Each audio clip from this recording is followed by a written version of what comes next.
Hello friends, स्वागत है आप सभी का हमारे इस यूट्यूब चैनल हिंदी साहित्य बाय पूजा पांडे में। फ्रेंड्स, जैसा कि आप लोग जानते हैं केवीएस पीआरटी के हिंदी सेक्शन के लिए हमें एनसीईआरटी की 1 से लेकर 5 तक की बुक को पढ़ना है।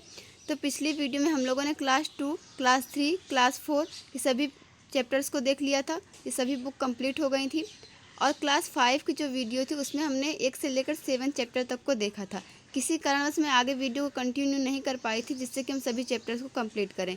तो आज की इस वीडियो में हम लोग चैप्टर 8 से लेकर लास्ट चैप्टर 18 तक देखेंगे। चलिए शुरू करते हैं। ये चैप्टर 8 जिसका नाम है वे दिन भी क्या दिन थे।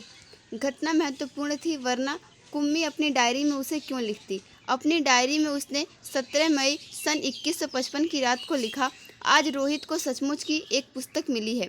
वह पुस्तक बहुत पुरानी थी। कुम्मी के दादा ने बताया था कि जब वे बहुत छोटे थे तब उनके दादा ने कहा था कि उनके ज़माने में सारी कहानियाँ कागज़ पर छपती थी और पढ़ी जाती थी।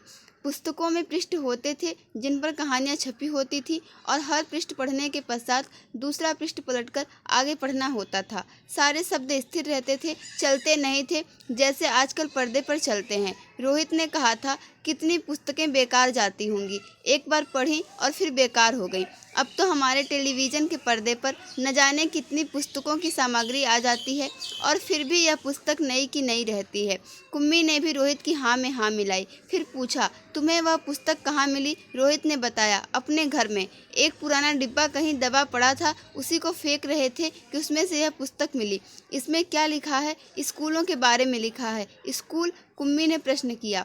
उसके विषय में लिखने को है ही क्या?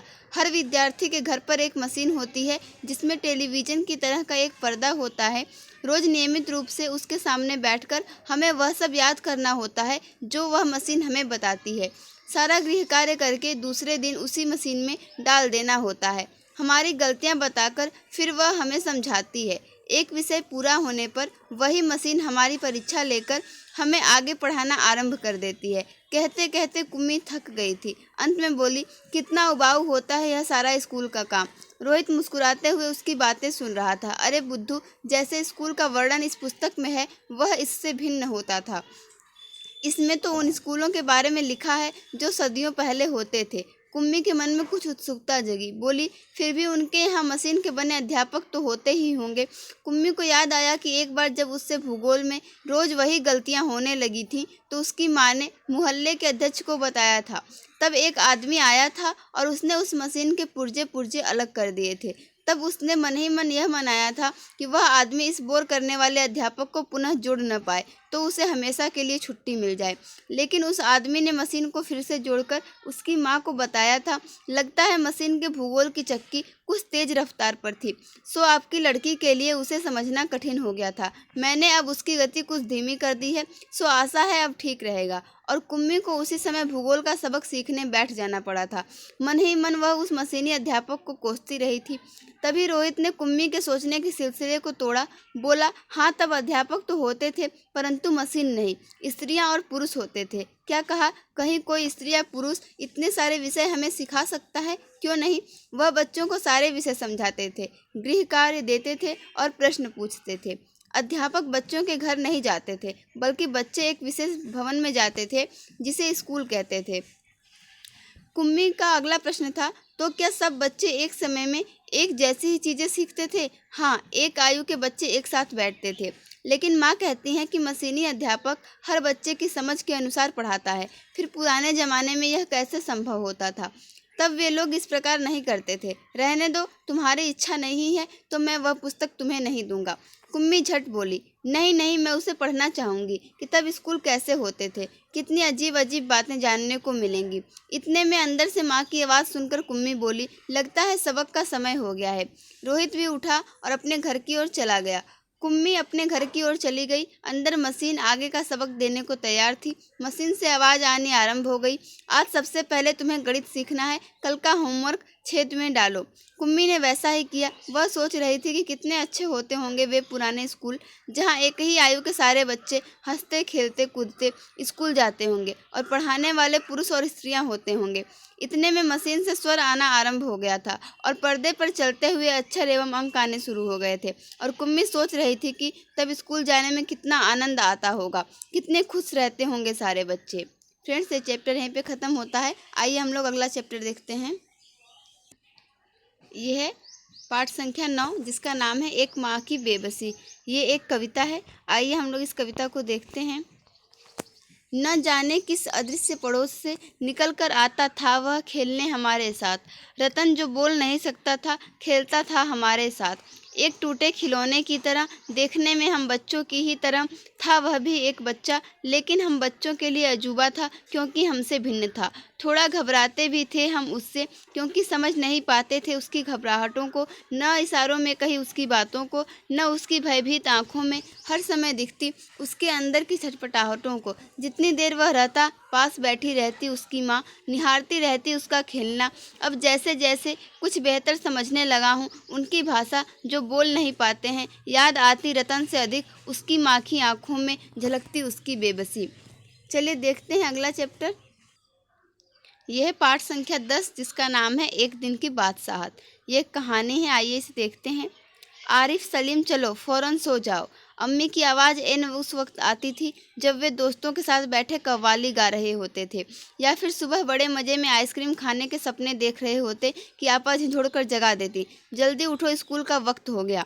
दोनों की मुसीबत में जान थी, हर वक्त पाबंदी, हर वक्त तकरार, अपनी मर्जी से चूं भी न कर सकते थे। कभी आरिफ को गाने का मूड आता तो भाईजान डांटते, चुप होता है या नहीं, हर वक्त मेढक की तरह टर्राया जाता है। बाहर जाओ तो अम्मी पूछती बाहर क्यों गए, अंदर रहते तो दादी चिल्लाती हाय मेरा दिमाग फटा जा रहा है शोर के मारे, अरे रजिया जरा इन बच्चों को बाहर हाँक दे, जैसे बच्चे न हुए मुर्गी के चूजे हो गए। दोनों घंटों बैठकर इन पाबंदियों से बच निकलने की तरकीबें सोचा करते।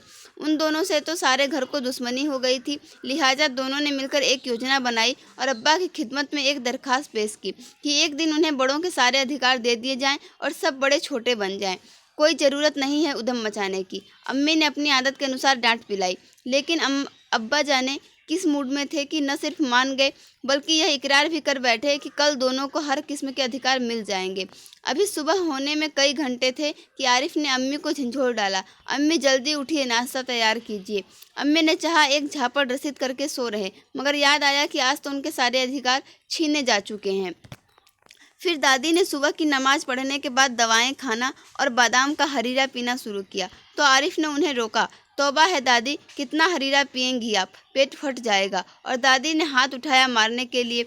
नाश्ता मेज पर आया तो आरिफ ने खान सामा से कहा अंडे और मक्खन वगैरह हमारे सामने रखो, दलिया और दूध बिस्कुट इन सबको दे दो। आपा ने कहर भरी नज़रों से उन्हें घूरा, मगर बेबस थी क्योंकि रोज़ की तरह आज वह हर तरमाल अपने लिए नहीं रख सकती थी। सब खाने बैठे तो सलीम ने अम्मी को टोका, अम्मी जरा अपने दांत देखिए, पान खाने से कितने गंदे हो रहे हैं।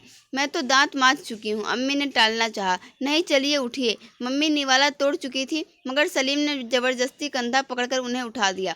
अम्मी को गुसल खाने में जाते देखकर सब हंस पड़े, जैसे रोज़ सलीम को ज़बरदस्ती भगा के हंसते थे। फिर वह अब्बा की तरफ मुड़ा, जरा अब्बा की गत देखिए, बाल बढ़े हुए, सेव नहीं की, कल कपड़े पहने थे और आज इतने मैले कर डाले। आखिर अब्बा के लिए कितने कपड़े बनाए जाएंगे। यह सुनकर अब्बा का हंसते हंसते बुरा हाल हो गया। आज ये दोनों कैसी सही नकल उतार रहे थे सबकी, मगर फिर अपने कपड़े देखकर वह सचमुच शर्मिंदा हो गए। थोड़ी देर बाद जब अब्बा अपने दोस्तों के बीच बैठे अपनी नई गज़ल लहक लहक कर सुना रहे थे तो आरिफ फिर चिल्लाने लगा, बस कीजिए अब्बा, फ़ौरन ऑफिस जाइए, 10 बज गए। चू चू चुप। अब्बा डांटते डांटते रुक गए। बेबसी से गज़ल की अधूरी पंक्ति दांतों में दबाए पांव पटकते आरिफ के साथ हो लिए। रजिया जरा मुझे 5 रुपए तो देना। अब्बा दफ्तर जाने को तैयार होकर बोले। 5 रुपए का क्या होगा, कार में पेट्रोल तो है। आरिफ ने तुनक कर अब्बा जान की नकल उतारी, जैसे अब्बा कहते हैं कि कन्नी का क्या करोगे, जेब खर्च तो ले चुके। थोड़ी देर बाद खान सामा आया। बेगम साहब आज क्या पकेगा? आलू, गोश्त, कबाब, मिर्चों का सालन। अम्मी ने अपनी आदत के अनुसार कहना शुरू किया, नहीं आज ये चीज़ें नहीं पकेंगी। सलीम ने किताब रखकर अम्मी की नकल उतारी, आज गुलाब जामुन, गाजर का हलवा और मीठे चावल पकाओ। लेकिन मिठाइयों से रोटी कैसे खाई जाएगी?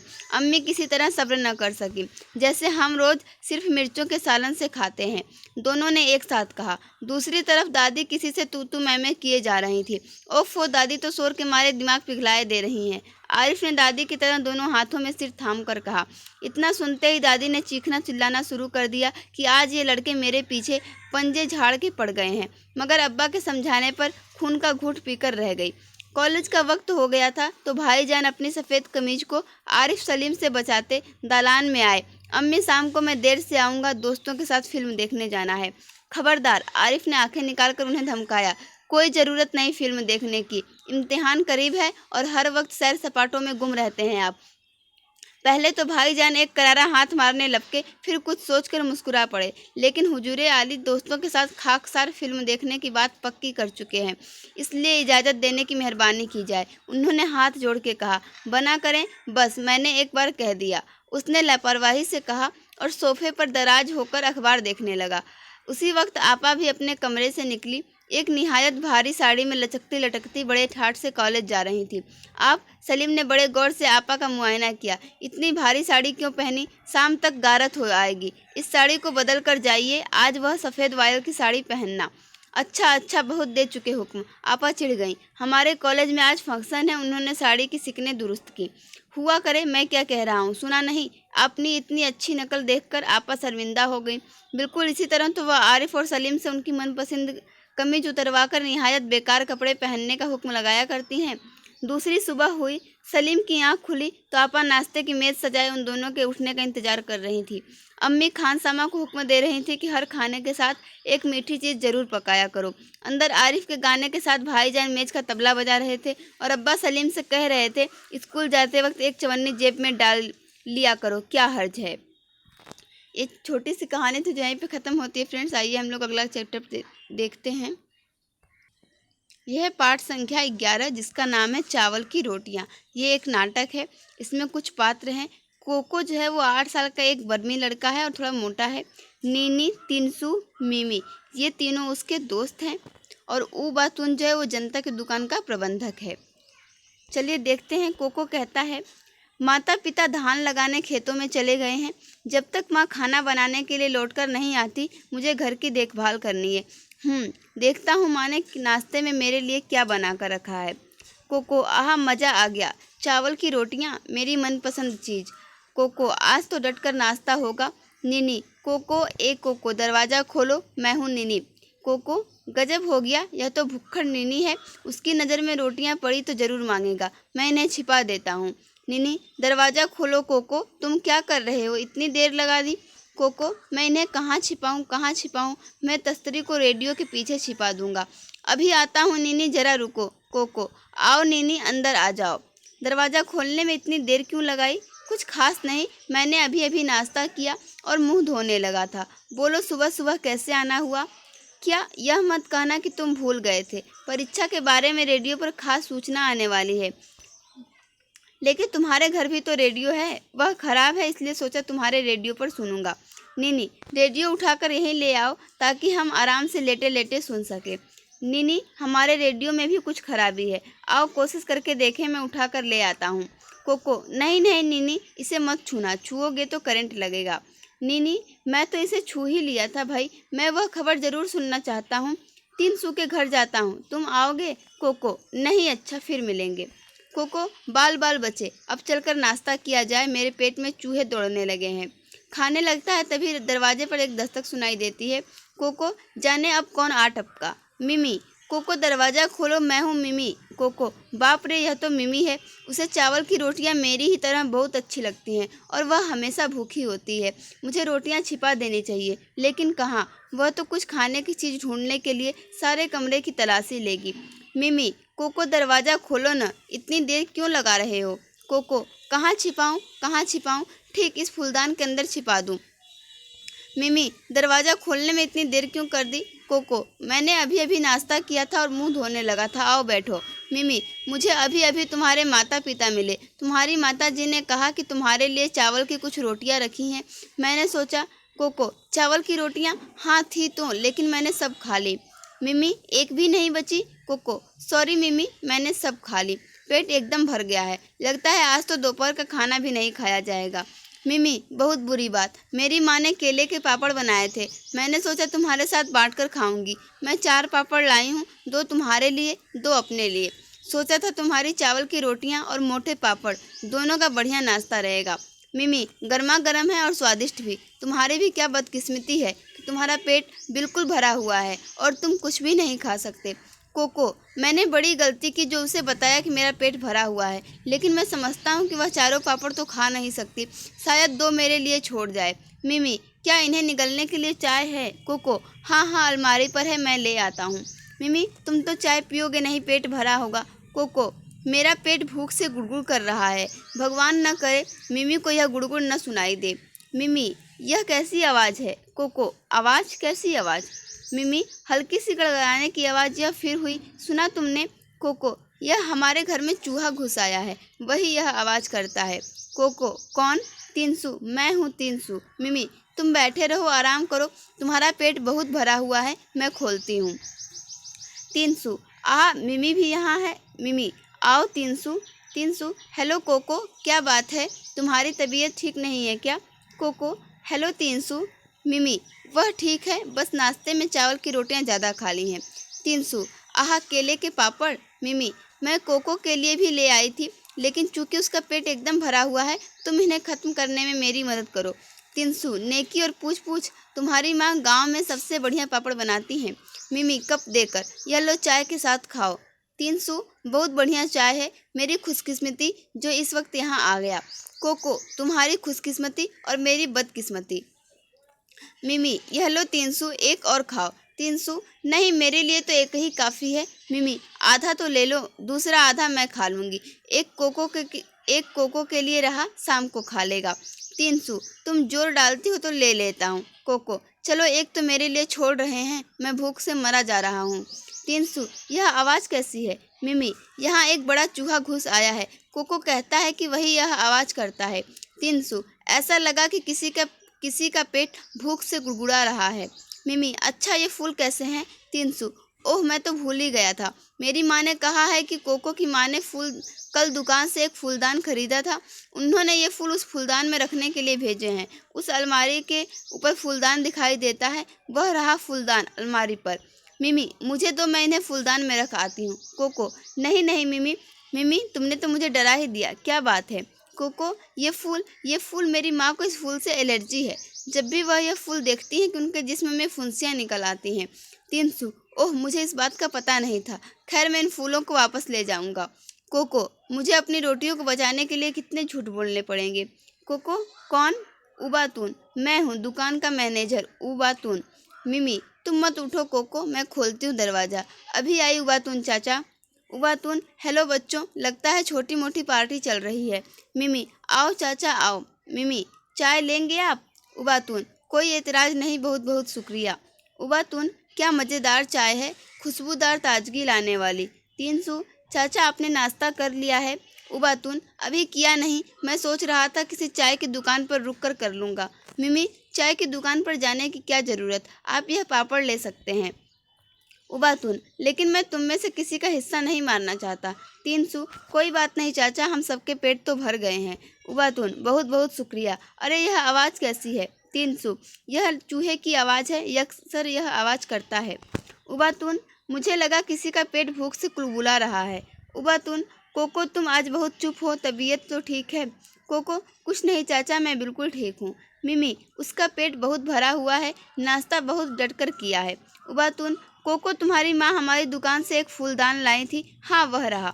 कोको, क्यों, फूलदान का क्या करना है? उबातून, तुम्हारी माँ ने नीला फूलदान मांगा था, उस वक्त मेरे पास वह रंग नहीं था, इसीलिए वह गुलाबी ही ले आई, उनके जाने के बाद मुझे एक नीला फूलदान मिल गया, मैं उसे बदलने आया हूँ। उबातून, कोको से, मुझे यकीन है तुम्हारी माँ नीला फूलदान देखेंगी तो बहुत खुश होंगी, अब मैं चलूँगा, शुक्रिया और गुड बाय। मिमी, तीनसू, गुड बाय चाचा। कोको, गुड बाय चाचा, और गुड बाय मेरी चावल की रोटियों। फ्रेंड्स, ये नाटक जो है वो यहीं पे समाप्त होता है। आइए अगला पाठ देखते हैं। यह पाठ संख्या 12, जिसका नाम है गुरु और चेला। फ्रेंड्स, ये कविता पढ़नी है आपको यहाँ पे, लेकिन इस कविता को आपने कहानी के रूप में पहले भी पढ़ा होगा कहीं ना कहीं। आइए देखते हैं इस कविता को। गुरु एक थे और था एक चेला, चले घूमने पास में था नधेला, चले चलते चलते मिली एक नगरी, चमाचम थी सड़कें, चमाचम थी डगरी, मिली एक ग्वालिन धरे शीस गगरी। गुरु ने कहा तेज ग्वालिन न भगरी, बता कौन नगरी बता कौन राजा, कि जिसके सुयस का यहाँ बजता बाजा। कहा बढ़ के ग्वालिन ने महाराज पंडित, पधारे भले हो यहाँ आज पंडित। यह अंधेर नगरी है अनबुझ राजा, टके से भाजी टके से रखाजा। गुरु ने कहा जान देना नहीं है, मुसीबत मुझे मोल लेना नहीं है। न जाने की अंधेर हो कौन क्षण में, यहाँ ठीक रहना समझता न मन में। गुरु ने कहा किंतु चेला न माना, गुरु को विवश हो पड़ा लौट जाना। गुरुजी गए रह गया किंतु चेला, यही सोचता हूँगा मोटा अकेला। चला हाट को देखने आज चेला, तो देखता वहाँ पर अजब रेल पेला। टके सेर हल्दी टके सेर जीरा, टके सेर ककड़ी टके सेर खीरा। टके सेर मिलती थी रबड़ी मलाई, बहुत रोज उसने मलाई उड़ाई। सुनो और आगे का फिर हाल ताजा, थी अंधेर नगरी था अनबुझ राजा। बरसता था पानी चमकती थी बिजली, थी बरसात आई दमकती थी बिजली। गरजते थे बादल झमकती थी बिजली, थी बरसात गहरी धमकती थी बिजली। गिरी राज्य की एक दीवार भारी, जहाँ राजा पहुँचे तुरंत ले सवारी। झपट संतरी को डपट कर बुलाया, गिरी क्यों यह दीवार किसने गिराया। कहा संतरी ने महाराज साहब, न इसमें खता मेरी न मेरा करतब। यह दीवार कमजोर पहले बनी थी, इसी से गिरी यह न मोटी घनी थी। खता कारीगर की महाराज साहब, न इसमें खता मेरी या मेरा करतब। बुलाया गया कारीगर झट वहाँ पर, बिठाया गया कारीगर झट वहाँ पर। कहा राजा ने कारीगर को सजा दो, खता इसकी है आज इसको कजा दो। कहा कारीगर ने जरा की न देरी, महाराज इसमें खता कुछ न मेरी। यह भिस्ती की गलती यह उसकी शरारत, किया गारा गीला उसी की यह गफलत। कहा राजा ने जल्द भिस्ती बुलाओ, पकड़कर उसे जल्द फांसी चढ़ाओ।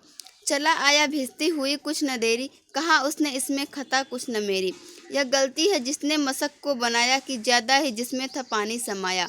मशक वाला आया हुई कुछ न देरी, कहा उसने इसमें खता कुछ न मेरी। यह मंत्री की गलती है मंत्री की गफलत, उन्हीं की शरारत उन्हीं की है हिकमत। बड़े जानवर का था चमड़ा दिलाया, चुराया न चमड़ा मशक को बनाया। बड़ी है मशक खूब भरता है पानी, है ये गलती न मेरी यह गलती वीरानी। है मंत्री की गलती तो मंत्री को लाओ, चल हुआ हुक्म मंत्री को फांसी चढ़ाओ। चले मंत्री को लेके जल्लाद फौरन चढ़ाने को फांसी, उसी दम उसी क्षण। मगर मंत्री था इतना दुबला दिखाता, न गर्दन में फांसी का फंदा था आता। कहा राजा ने जिसकी मोटी हो गर्दन, पकड़कर उसे फांसी दो तुम इसी क्षण। चले संतरी ढूंढने मोटी गर्दन, मिला चेला खाता था हलवा दनादन। कहा संतरी ने चले अब फौरन, महाराज ने भेजा न्योता इसी क्षण। बहुत मन में खुश हो चला आज चेला, कहा आज न्योता छकूंगा अकेला। मगर आके पहुंचा तो देखा झमेला, वहाँ तो जुड़ा था अजब एक मेला। यह मोटी है गर्दन इसे तुम बढ़ाओ, कहा राजा ने इसको फांसी चढ़ाओ। कहा चेले ने कुछ खता तो बताओ, कहा राजा ने चुप न बकबक मचाओ। मगर था न बुद्धू था चालाक चेला, मचाया बड़ा ही वहीं पर झमेला। कहा पहले गुरुजी के दर्शन कराओ, मुझे बाद में चाहे फांसी चढ़ाओ। गुरुजी बुलाए गए झट वहाँ पर, कि रोता था चेला खड़ा था जहाँ पर। गुरुजी ने चेले को आकर बुलाया, तुरंत कान में मंत्र कुछ गुनगुनाया। झगड़ने लगे फिर गुरु और चेला, मचा उनमें धक्का बड़ा रेल पेला। गुरु ने कहा फांसी पर मैं चढ़ूंगा, कहा चेले ने फांसी पर मैं मरूंगा। हटाए न हटते अड़े ऐसे दोनों, छुटाए न छुटते लड़े ऐसे दोनों। बढ़े राजा फौरन, कहा बात क्या है, गुरु ने बताया करामात क्या है। चढ़ेगा जो फांसी मुहूर्त है ऐसी, न ऐसी मुहूर्त बनी बढ़िया जैसी। वह राजा नहीं चक्रवर्ती बनेगा, यह संसार का छत्र उस पर तनेगा। कहा राजा ने बात सच कर यही, गुरु का कथन झूठ होता नहीं है। कहा राजा ने फांसी पर मैं चढ़ूंगा, इसी दम फांसी पर मैं ही टंगूंगा। चढ़ा फांसी राजा, बजा खूब बाजा, प्रजा खुश हुई जब मरा मूर्ख राजा। बजा खूब घर घर बधाई का बाजा, थी अंधेर नगरी था अनबूझ राजा। चलिए फ्रेंड्स देखते हैं हम लोग अगला चैप्टर, स्वामी की दादी। आइए इस कहानी को देखते हैं। बैठक और भोजन कक्ष के बीच कम हवादार अंधेरे गलियारे की बंद सी कोठरी में स्वामीनाथन की दादी अपने सारे सामान के साथ रहती थी। उनका सामान था 5 दरियों, 3 चादरों, 5 तकियों वाला भारी भरकम बिस्तर, पटसन के रेशे का बना एक वर्गाकार बक्सा और लकड़ी का एक छोटा बक्सा, जिसमें तांबे के सिक्के, इलायची, लौंग और सुपारी पड़े रहते थे। रात के भोजन के बाद स्वामीनाथन दादी के पास उनकी गोद में सिर रखे लौंग इलायची की गंध भरे वातावरण में अपने को बहुत प्रसन्न और सुरक्षित महसूस कर रहा था। बड़ी प्रसन्नता से भरकर वह बोला, ओह दादी, तुम नहीं जानती राजम कितनी ऊंची चीज़ है। उसने दादी को राजम और मणि की पहले दुश्मनी और फिर दोस्ती की कहानी कह सुनाई। तुम्हें पता है उसके पास सचमुच की पुलिस की वर्दी है, स्वामीनाथन बोला। सच? उसे पुलिस की वर्दी क्यों चाहिए? दादी ने पूछा। उसके पिता पुलिस अधीक्षक हैं, वह यहाँ की पुलिस के सबसे बड़े अफसर हैं। दादी काफ़ी प्रभावित हुई। उनका सच में काफ़ी बड़ा दफ्तर होगा, उन्होंने कहा। फिर उन्होंने उन दिनों की कहानी सुनानी शुरू की जब स्वामीनाथन के दादा रौबदार सब मजिस्ट्रेट थे, जिनके दफ्तर में पुलिस वाले कांपते हुए खड़े रहते थे। उनसे डरकर खूंखार से खूंखार डाकू तक भाग खड़े होते थे। स्वामीनाथन अधीर होकर उनकी कहानी खत्म होने का इंतजार करने लगा, लेकिन दादी बोलती ही गई, इधर उधर भटकती हुई और अलग अलग समय पर घटी घटनाओं को गडमड करती हुई। बस काफ़ी है दादी, उसने रूखे स्वर में कहा। मैं तुम्हें राजम के बारे में कुछ बताना चाहता हूँ। जानती हो उसे गणित में कितने नंबर मिलते हैं? सारे नंबर मिलते होंगे, है ना? दादी ने पूछा। अरे नहीं, उसे 100 में से 90 मिलते हैं। चलो अच्छा है, लेकिन तुम्हें भी मेहनत करके उसकी तरह नंबर लेने चाहिए। तुम्हें पता है तुम्हारे दादा कभी कभी ऐसे उत्तर लिखते थे कि परीक्षकों को भी चकित कर देते थे। किसी सवाल का जवाब देने में वे दूसरों के मुकाबले 10वां हिस्सा वक्त लेते थे, और फिर उनके जवाब इतने शानदार होते थे कि कभी कभी उनके अध्यापक उन्हें 200 नंबर तक दे देते थे। जब उन्होंने MA किया तो उन्हें इतना बड़ा मेडल मिला था। मैं कई सालों तक उसे गले में पहनती रही। पता नहीं मैंने कब उसे उतारा। हाँ, जब तुम्हारी बुआ पैदा हुई। नहीं, तुम्हारी बुआ नहीं, तुम्हारे पिता। याद आया, तब बच्चा 10 दिन का था। अरे नहीं, मैंने पहले ठीक कहा था, तुम्हारी बुआ ही पैदा हुई थी। पता है वह मेडल अब कहाँ है? मैंने वह तुम्हारी बुआ को दिया और उस बेवकूफ़ ने उसे गलवाकर 4 चूड़ियाँ बनवा ली, और वह भी इतनी मामूली सी चूड़ियाँ कि मैं हमेशा कहती रही हूँ कि हमारे परिवार में उस जैसा महामूर्ख कोई नहीं। और अब बस भी करो दादी, तुम बेकार की पुरानी कहानियाँ सुनाती रहती हो। क्या तुम राजम के बारे में नहीं सुनना चाहती? हाँ हाँ बोलो। दादी, जब राजम छोटा सा लड़का था तो उसने शेर मारा था। सच? बड़ा बहादुर लड़का है। तुम यह बात मुझे खुश करने के लिए कह रही हो। तुम्हें यकीन नहीं हुआ होगा। स्वामीनाथन ने बड़े उत्साह से कहानी शुरू की। राजम के पिता एक जंगल में डेरा डाले हुए थे। राजम उनके साथ था। अचानक 2 शेर उन पर झपटे और एक ने पीछे से हमला करके पिता को गिरा दिया। दूसरे ने राजम का पीछा किया। राजम एक झाड़ी के पीछे छुप गया और वहीं से गोली चलाकर शेर को मार डाला। दादी, क्या तुम सो गईं? उसने कहानी खत्म होने पर पूछा। नहीं बेटा, सुन रही हूँ। अच्छा बताओ, कितने शेर आए थे? 2 शेर राजम पर झपटे थे, दादी ने जवाब दिया। स्वामीनाथन दादी के गलत जवाब से चिढ़ गया। मैं तुम्हें इतनी ज़रूरी बातें बता रहा हूँ और तुम नींद में न जाने क्या क्या उलूल जुलूल कल्पना किए जा रही हो। अब मैं तुम्हें कुछ नहीं बताऊँगा। मैं जानता हूँ तुम क्यों ऐसा कर रही हो। तुम राजम को पसंद नहीं करती। नहीं नहीं, वह तो बहुत प्यारा लड़का है, दादी ने बड़े विश्वास से कहा। उन्होंने राजम को देखा तक नहीं था। स्वामीनाथन खुश हो गया। दूसरे ही क्षण उसके मन में एक नया संदेह पैदा हुआ। दादी, शायद तुम्हें शेर की कहानी पर विश्वास नहीं हो रहा है।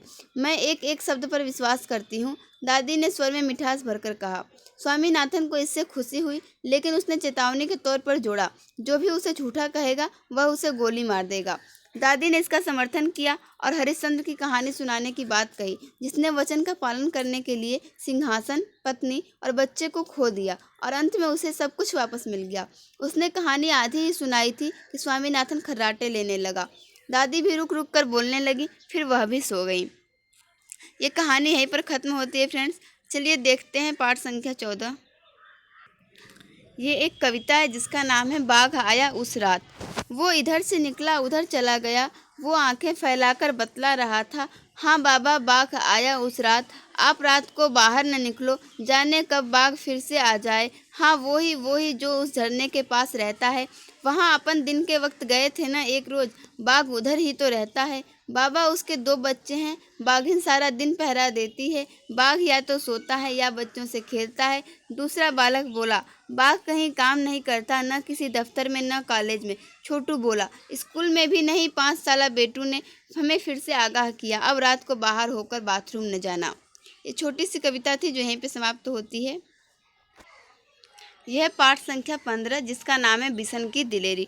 फ्रेंड्स, NCERT बुक जो 5 है हिंदी की, उसमें कुल 18 चैप्टर हैं, जिसमें से हम लोगों ने 14 चैप्टर देख लिए हैं। अभी हमें 4 चैप्टर और देखने हैं।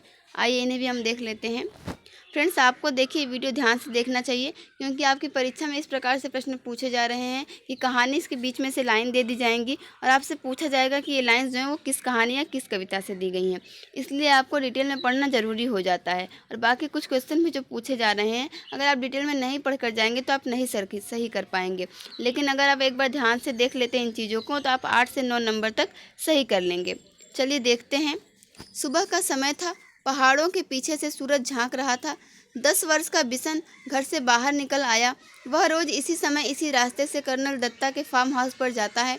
कर्नल दत्ता की पत्नी पढ़ाई में उसकी मदद करती है। फार्म से लगे सेबों के बाग में कीटनाशक दवा का छिड़काव हो रहा था और बहुत तड़के काम शुरू हो जाता था।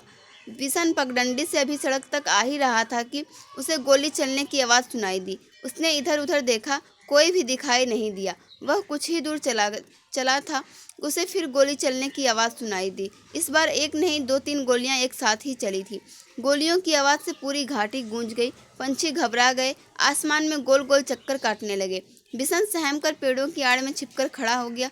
बिशन जहाँ खड़ा था वहीं चुपचाप खड़ा रहा।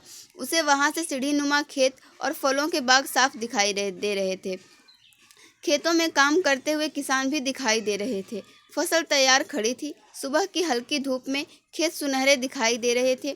बिशन अभी सोच ही रहा था कि गोली किसने और क्यों चलाई होगी कि तभी एक और गोली की आवाज़ आई। एकाएक बिशन को गोली चलने का कारण समझ में आ गया। जब फसल पक जाती है तब गेहूं के खेतों में दाना चुगने ढेरों तीतर आ जाते हैं। शिकारी इस बात को जानते हैं, इसलिए वे सुबह सुबह ही तीतर मारने चले आते हैं। पिछले साल भी शिकारियों ने इसी तरह बहुत से तीतर मारे थे। कुछ तीतर तो वे उठा ले गए, बाकी को वहीं छोड़ गए। खेतों को काटते समय किसानों को बहुत से मरे और जख्मी तीतर मिले। बिशन ने सोचा, कितना दुख पहुंचाने वाला काम करते हैं ये शिकारी। वह समझ गया कि शिकारी ही तीतरों पर गोलियां चला रहे हैं, इसलिए वह पेड़ों के बीच से निकलकर खेतों के किनारे किनारे चलने लगा। वह चलते चलते सोच रहा था कि इन शिकारियों को सबक सिखाया जाना चाहिए, लेकिन उन्हें कैसे सबक सिखाया जाए यह उसकी समझ में नहीं आ रहा था। तभी उसके पाँव के पास सरसराहट सी हुई। उसने देखा एक घायल तितर गेहूं की बालियों के बीच फंसा छटपटा रहा है। बिशन वहीं घुटनों के बल बैठ गया। उसने घायल तीतर को पकड़ने के लिए हाथ बढ़ाया, लेकिन घबराया हुआ तीतर छिटक कर खेत के और अंदर चला गया। बिशन जानता था कि शिकारी इस तीतर को ढूंढ नहीं पाएंगे और घायल तीतर यहीं तड़प तड़प कर मर जाएगा। उसने स्वेटर उतारा और मौका देखकर तीतर पर डाल दिया। तीतर स्वेटर में फंस गया तो बिशन ने उसे पकड़ लिया। बिशन ने उसे अपने सीने से चिपका लिया और खेत में से निकलकर पहाड़ी की ओर भागने लगा। वह इतना तेज चल रहा था मानो उसके पंख लग गए हों। कर्नल दत्ता के घर के रास्ते में एक तरफ गेहूं के खेत थे और दूसरी तरफ कटीले तारों की बाड़। बिशन वैसे तो कटीले तारों की बाड़ में से होकर निकल सकता था, परंतु इस समय वह दोनों हाथों से तीतर को पकड़े हुए था। तीतर को संभालना बहुत जरूरी था, इसलिए वह खेतों के साथ साथ छिप छिप कर चलने लगा ताकि शिकारी उसे देख न ले। वह कुछ ही दूर गया कि पीछे से भारी सी आवाज़ आई, लड़के रुक जा, नहीं तो मैं गोली मार दूंगा। लेकिन बिशन नहीं रुका, वह चुपचाप चलता रहा। रुकता है या नहीं, उस आदमी ने दोबारा चिल्लाकर कहा। तब तक बिशन कटीले तारों के पास आ गया था। उसका दिल तेजी से धड़कने लगा। आगे बढ़ना मुश्किल लग रहा था, लेकिन फिर भी वह रुका नहीं और न ही उसने कोई जवाब दिया। तभी बिशन को भारी भरकम जूतों की आवाज़ सुनाई दी जो तेजी से उसके पास आती जा रही थी। पीछे से आ रहा शिकारी गुस्से में जोर जोर से चिल्ला रहा था, मैं तुझे देख लूंगा, तू मेरा शिकार चुरा कर नहीं ले जा सकता। बिशन के लिए आगे निकल भागने का रास्ता नहीं था। अगर वह सड़क से जाता तो शिकारी को साफ दिखाई दे जाता, इसलिए उसने खेतों के छोटे रास्ते से जाना तय किया। खेतों से आगे के रास्ते में कांटेदार झाड़ियां थी। बिशन उसी रास्ते पर घुटनों के बल चलने लगा। बहुत संभल कर चलने पर भी उसके हाथ पांव पर कांटों की बहुत सी खरोंचें उभर आईं। खरोंचों से खून भी निकलने लगा। उसकी कमीज की एक आस्तीन भी फट गई। वह जानता था कि कमीज फटने पर उसे माँ से डांट खानी पड़ेगी, पर बिशन को इस बात का संतोष था कि वह अब तक तीतर की जान बचाने में कामयाब रहा। झाड़ी से बाहर आकर वह सोचने लगा कि कैसे पहाड़ी के कोने से फिसलकर नीचे पहुंचा जाए, लेकिन उस कोने में घास बहुत ज़्यादा थी और ओस के कारण फिसलन भी। बिशन थककर वहीं एक किनारे बैठ गया। अभी वह बैठा ही था कि उसे पाँवों की आहट सुनाई दी। आहट सुनते ही वह उठकर दौड़ पड़ा। दौड़ते दौड़ते वह आधी पहाड़ी पार कर चुका था। उसके कपड़े पसीने से तरबतर हो गए, फिर भी वह रुका नहीं और किसी तरह कर्नल दत्ता के फार्म हाउस के पिछवाड़े पहुंच ही गया। पिछवाड़े दरवाज़ा खुला था। उसने ताड़ के पेड़ का सहारा लिया और फार्म हाउस के अंदर पहुंच गया। तीतर को वह बड़ी सावधानी के साथ अपने सीने से लगाए हुए था। फार्म हाउस में खामोशी थी। बस रसोई घर से प्रेशर कुकर की सीटी की आवाज़ आ रही थी।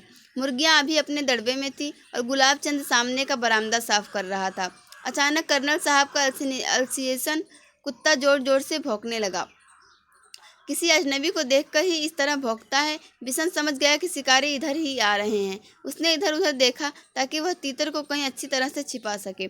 एक और शेड के नीचे बहुत सारा कबाड़ पड़ा था, उसी में एक टूटी टोकरी बिशन को दिखाई दे गई। ये ठीक है, सोचते हुए उसने तीतर को टोकरी में रखकर स्वेटर से ढक दिया। घायल तीतर घबराया हुआ था, इसलिए वह चुपचाप पड़ा रहा।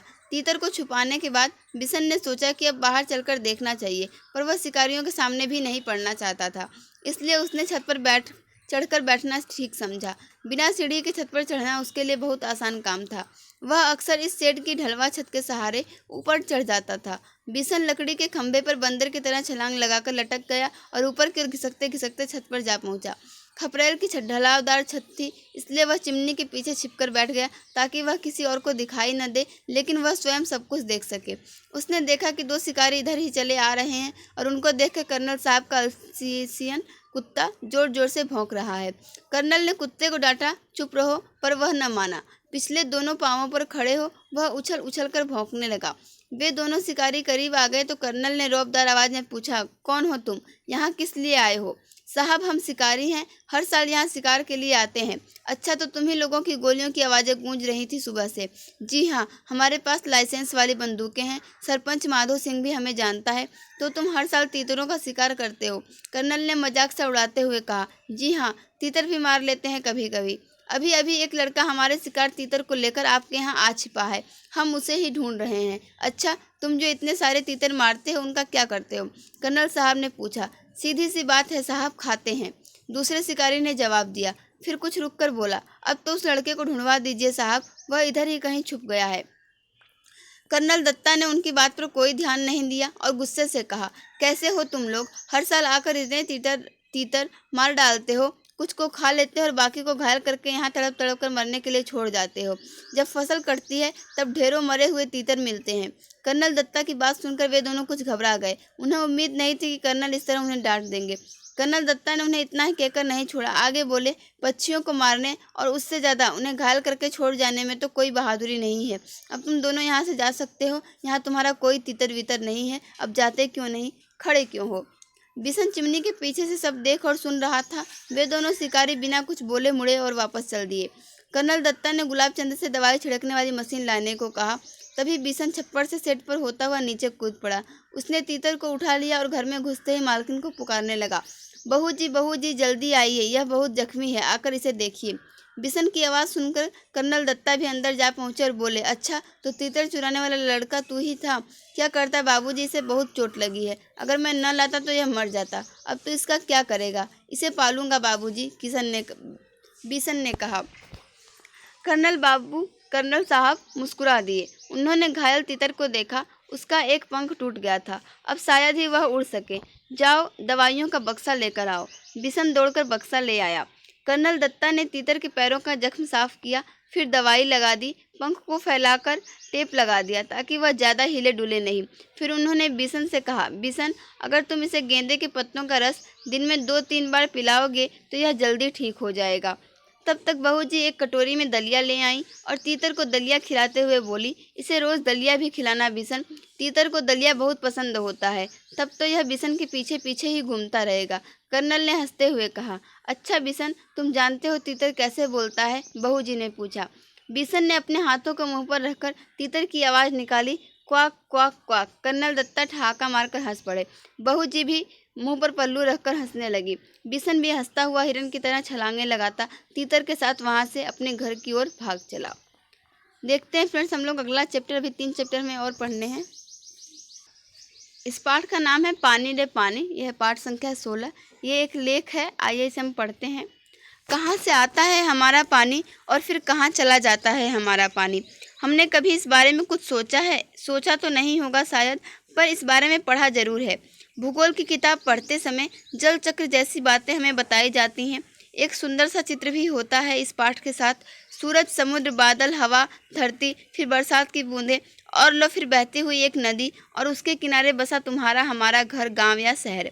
चित्र के दूसरे भाग में यही नदी अपने चारों तरफ का पानी लेकर उसी समुद्र में मिलती दिखती है। चित्र में कुछ तीर भी बने रहते हैं। समुद्र से उठी भाप बादल बनकर पानी में बदलती है और फिर इन तीरों के सहारे जल की यात्रा एक तरफ से शुरू होकर समुद्र में वापस मिल जाती है। जल चक्र पूरा हो जाता है। यह तो हुई जल चक्र की किताबी बात, पर अब तो हम सबके घरों में, स्कूल में, माता पिता के दफ्तरों में, कारखानों और खेतों में पानी का कुछ अजीब सा चक्कर सामने आने लगा है।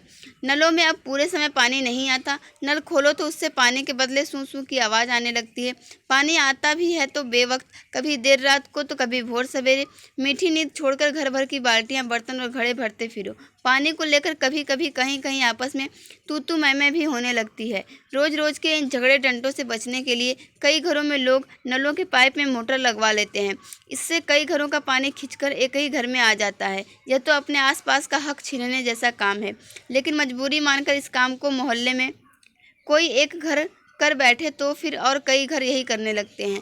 पानी की कमी और बढ़ जाती है।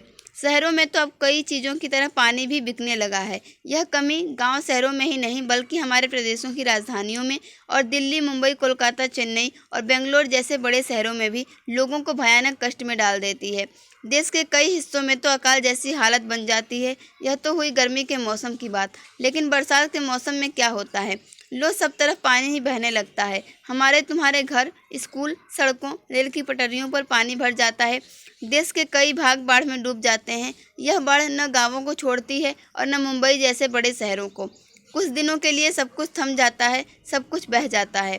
ये हालात हमें बताते हैं कि पानी का बेहद कम हो जाना और पानी का बेहद ज़्यादा हो जाना, यानी अकाल और बाढ़, एक ही सिक्के के दो पहलू हैं। यदि हम इन दोनों को ठीक से समझ सकें और संभाल लें तो इन कई समस्याओं से छुटकारा मिल सकता है।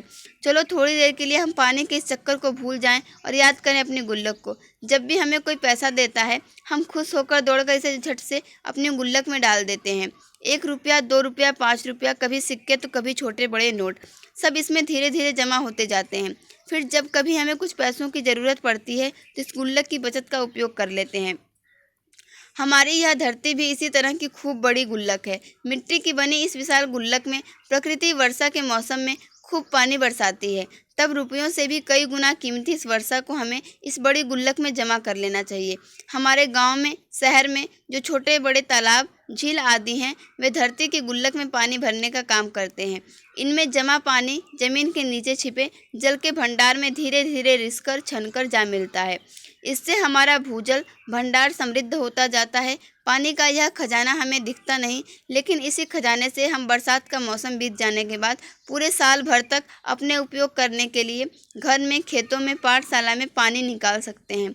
लेकिन एक दौर ऐसा भी आया जब हम लोग इस छिपे खजाने का महत्व भूल गए और ज़मीन के लालच में हमने अपने तालाबों को कचरे से पाटकर भरकर समतल बना दिया। देखते ही देखते इन पर तो कहीं मकान, कहीं बाजार, स्टेडियम और सिनेमा आदि खड़े हो गए। इस बड़ी गलती की सज़ा अब हम सबको मिल रही है। गर्मी के दिनों में हमारे नल सूख जाते हैं और बरसात के दिनों में हमारी बस्तियां डूबने लगती हैं। इसीलिए यदि हमें अकाल और बाढ़ से बचना है तो अपने आसपास के जल स्रोतों की, तालाबों की और नदियों आदि की रखवाली अच्छे ढंग से करनी पड़ेगी। जल चक्र हम ठीक से समझें। जब बरसात हो तो उसे थाम लें, अपना भूजल भंडार सुरक्षित रखें, अपनी गुल्लक भरते रहें, तभी हमें ज़रूरत के समय पानी की कोई कमी नहीं आएगी। यदि हमने जल चक्र का ठीक उपयोग नहीं किया तो हम पानी के चक्कर में फंसते चले जाएंगे। फ्रेंड्स, 14 चैप्टर हम लोगों ने कंप्लीट कर लिए हैं NCERT 5 की बुक से। अभी 2 चैप्टर और बचे हैं हिंदी के, जो कि हमें देखने हैं, जिसमें एक कविता है और एक यात्रा वर्णन है। आइए उन्हें भी देखते हैं। इस कविता का नाम है छोटी सी हमारी नदी और यह है पाठ संख्या 17। छोटी सी हमारी नदी, टेढ़ी मेढ़ी धार, गर्मियों में घुटने भर भिगो कर जाते पार। पार जाते ढोर डंगर, बैलगाड़ी चालू, ऊंचे हैं किनारे इसके, पट इसका ढालू। पेटे में झकाझक बालू, कीचड़ का न नाम, कांस फूले एक पार उजले जैसे घाम। दिन भर किचपिच किचपिच करती मैना डार डार, रातों को हुआ कर उठते सियार। अमराई दूजे किनारे और ताड़वन, छाँव छाँव बाम्हन टोला बसा है सघन। कच्चे बच्चे धार कछारों पर उछल नहालें, गमछों गमछों पानी भर भर अंग अंग पर ढालें। कभी कभी वे सांस सकारे निपटा कर नहाना, छोटी मोटी मछली मारे आंचल का कर छाना। बहुएं लोटे थाल मांजती, रगड़ रगड़ कर देती, कपड़े धोती, घर के कामों के लिए चल देती। जैसे ही आषाढ़ बरसता भर नदियाँ उतराती, मतवाली सी छूटी चलती तेज धार दन्नाती। वेग और कलकल के मारे उठता है कोलाहल, गंदले जल में घिरनी भंवरी भंवर आती है चंचल। दोनों पारों के वन वन में मच जाता है रोला, वर्षा के उत्सव में सारा जग उठता है टोला। चलिए देखते हैं एनसीईआरटी क्लास 5 की जो हिंदी की बुक है उसका लास्ट चैप्टर पाठ संख्या 18।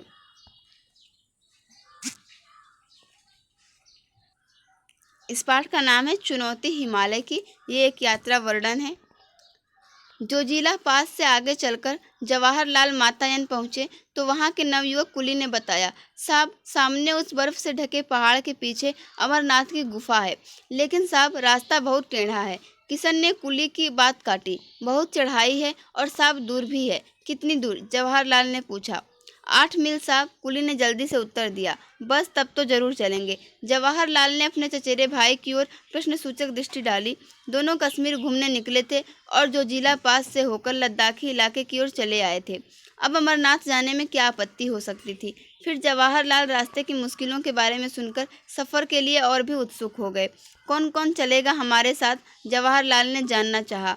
तुरंत किशन बोला, साहब मैं चलूँगा, भेड़े चराने मेरी बेटी चली जाएगी।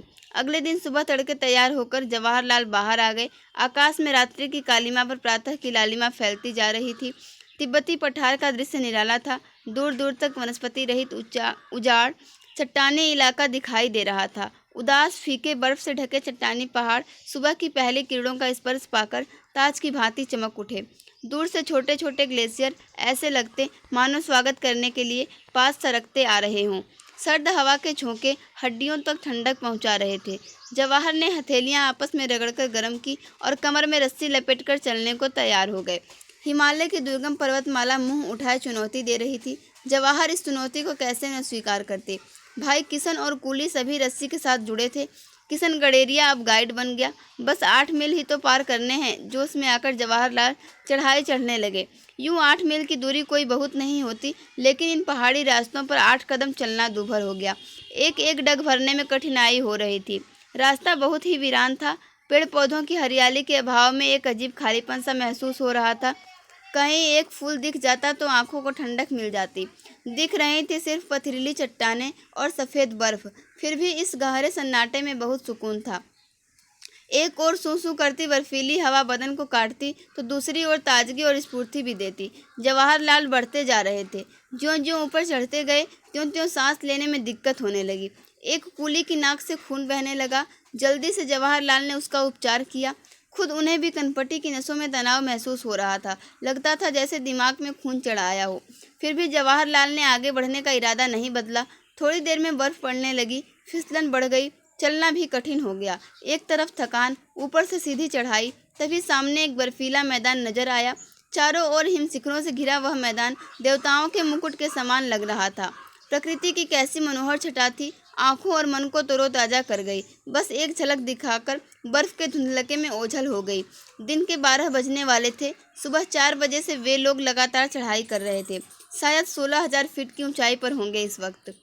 अमरनाथ से भी ऊपर। अमरनाथ की गुफा का दूर दूर तक पता नहीं था। इस पर भी जवाहरलाल की चाल में न ढीलापन था, न बदन में सुस्ती। हिमालय ने चुनौती जो दी थी। निर्गम पथ पार करने का उत्साह उन्हें आगे खींच रहा था। साहब लौट चलिए, वापस कैंप में पहुंचते पहुंचते दिन ढल जाएगा, एक कुली ने कहा। लेकिन अभी तो अमरनाथ पहुंचे नहीं। जवाहरलाल को लौटने का विचार पसंद नहीं आया। वह तो दूर बर्फ के उस मैदान के पार है। किशन बीच में बोल पड़ा, चलो चलो, चढ़ाई तो पार कर ली, अब आधे मील का मैदान ही तो बाकी है। कहकर जवाहरलाल ने थके हुए कुलियों को उत्साहित किया। सामने बर्फ का सपाट मैदान दिखाई दे रहा था। उसके पार दूसरी ओर से नीचे उतरकर गुफा तक पहुंचा जा सकता था। जवाहरलाल फुर्ती से बढ़ते जा रहे थे। दूर से मैदान जितना सपाट दिख रहा था, असलियत में उतना ही उबड़ खाबड़ था। ताजी बर्फ ने ऊंची नीची चट्टानों को एक पतली चादर से ढककर एक समान कर दिया था। गहरी खाइयां थीं, गड्ढे बर्फ से ढके हुए थे और गजब की फिसलन थी। कभी पैर फिसलता और कभी बर्फ में पैर अंदर धंसता जाता। बहुत नाप नाप कर कदम रखने पड़ रहे थे। ये तो चढ़ाई से भी मुश्किल था, पर जवाहरलाल को मज़ा आ रहा था। तभी जवाहरलाल ने देखा, सामने एक गहरी खाई मुंह फाड़े निकलने के लिए तैयार थी। अचानक उनका पैर फिसला। वे लड़खड़ाए और इससे पहले कि संभल पाए वे खाई में गिर पड़े। साहब गिर गए, किशन चीखा। जवाहर भाई की पुकार वादियों की शांति भंग कर गई। वे खाई की ओर तेजी से बढ़े। रस्सी से बंधे जवाहरलाल हवा में लटक रहे थे। उफ, कैसा झटका लगा। दोनों तरफ चट्टानें ही चट्टानें, नीचे गहरी खाई। जवाहरलाल कसकर रस्सी पकड़े थे, वही उनका एकमात्र सहारा था। जवाहर, ऊपर से भाई की पुकार सुनाई दी। मुंह ऊपर उठाया तो भाई और किशन के धुंधले चेहरे खाई में झांकते हुए दिखाई दिए। हम खींच रहे हैं, रस्सी कस के पकड़े रहना, भाई ने हिदायत दी। जवाहरलाल जानते थे कि फिसलन के कारण यूं ऊपर खींच लेना आसान नहीं होगा। भाई, मैं चट्टान पर पैर जमा लूं, वह चिल्लाए। खाई की दीवारों से उनकी आवाज़ टकराकर दूर दूर तक गूंज गई। हल्की सी पेंग बढ़ा जवाहरलाल ने खाई की दीवार से उभरी चट्टान को मजबूती से पकड़ लिया और पथरीले धरातल पर पैर जमा लिए। पैरों तले धरती के एहसास से जवाहरलाल की हिम्मत बढ़ गई। घबराना मत जवाहर, भाई की आवाज़ सुनाई दी। मैं बिल्कुल ठीक हूँ, कहकर जवाहरलाल मजबूती से रस्सी पकड़ एक एक कदम ऊपर की ओर बढ़ने लगे। कभी पैर फिसलता, कभी कोई हल्का फुल्का पत्थर पैरों के नीचे से सरक जाता तो वह मन ही मन कांप जाते और मजबूती से रस्सी पकड़ लेते।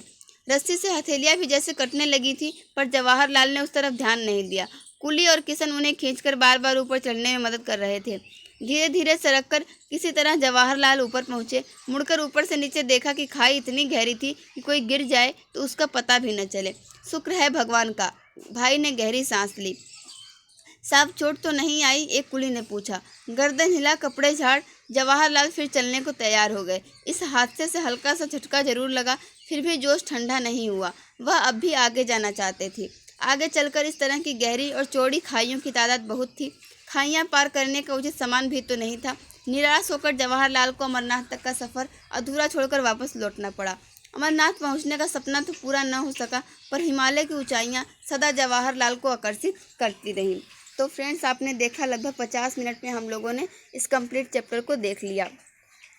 हम लोगों ने क्लास 2, क्लास 3, क्लास 4 और क्लास 5 की सभी हिंदी की एनसीईआरटी बुक्स को देख लिया है, जिससे कि आपके केवीएस पीआरटी में प्रश्न पूछे जा रहे हैं।